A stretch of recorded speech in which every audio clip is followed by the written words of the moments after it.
Hello' আকৌ এটা mini ব্লগলৈ আপোনালোক সকলোকে ৱেলকাম।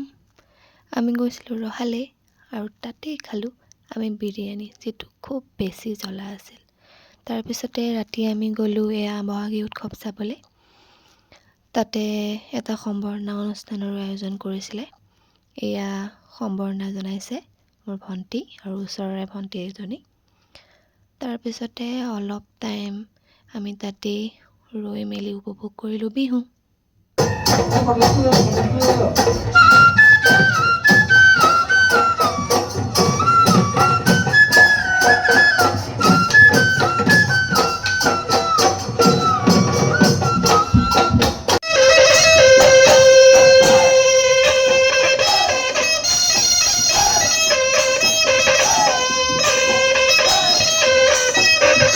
আৰু শেষত আমি বিহু চাই মেলি ঘৰলৈ উভতিলোঁ। আজিলৈ আহিছোঁ, বাই।